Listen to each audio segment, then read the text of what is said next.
মনে থাকার কথা যে এই সময় বাংলাদেশে একটা কালচার ছিল, ফাঁসির রায় হলে অথবা ফাঁসি কার্যকর হলে মানুষ মিষ্টি খেত।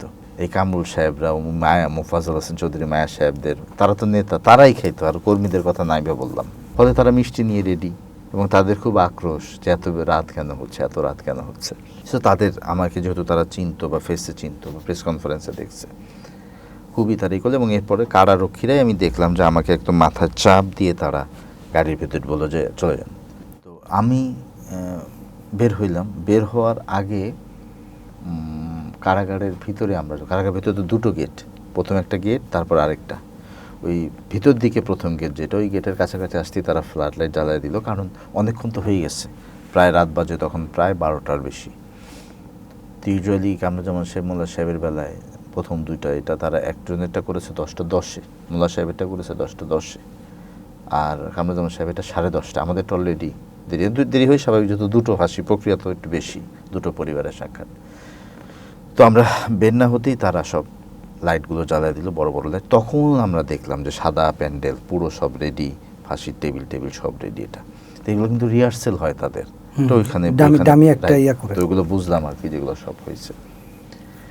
এরপরে আমরা তো রওনা দিলাম। এই ক্ষেত্রে বলি একটু, আমাদের যেহেতু সিরিয়াল নাম্বার 3, আমরা ডিসিশন নিয়েছিলাম যে আমরা আবার ওখানে যাব, জানাজায় যাব, কারণ এর আগে বাকি দুই পরিবার কেউ সুযোগ পায়নি।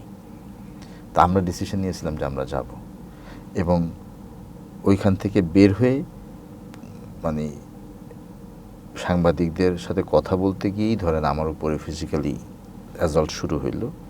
কে আর অ্যাটাকটা করছিল? ওইখানে তো সবই স্বাভাবিক, মানে আপনার তো মনে থাকার কথা, মনে থাকার কথা যে এই সময় বাংলাদেশে একটা কালচার ছিল, ফাঁসির রায় হলে ট্রাইব্যুনাল থেকে অথবা ফাঁসি কার্যকর হলে মানুষ মিষ্টি খেত। তো মনে আছে কি? মনে আছে। এই কামরুল সাহেবরা, মায়া, মোফাজ্জল হোসেন চৌধুরী, মায়া সাহেবদের, তারা তো নেতা, তারাই খেত, আর কর্মীদের কথা নাইবা বললাম। ফলে তারা মিষ্টি নিয়ে রেডি, এবং তাদের খুব আক্রোশ যে এত রাত কেন হচ্ছে, এত রাত কেন হচ্ছে। সো তাদের, আমাকে যেহেতু তারা চিনতো বা ফেসে চিনতো বা প্রেস কনফারেন্সে দেখছে, খুবই তারিখ হলো। এবং এরপরে কারারক্ষীরাই আমি দেখলাম যে আমাকে একদম মাথার চাপ দিয়ে তারা গাড়ির ভেতর বললো যে চলে যান। তো আমরা ওই যেখানে পরে বকশিবাজারে আলিয়া মাদ্রাসার যে কোর্ট, যেখানে আমাদের ওই যে জিয়া অরফানেজ ট্রাস্টের মামলাগুলো চলতো, ওই সাইড দিয়ে পিছন দিয়ে গিয়ে আমরা আমিন বাজারের দিকে চলে গেলাম।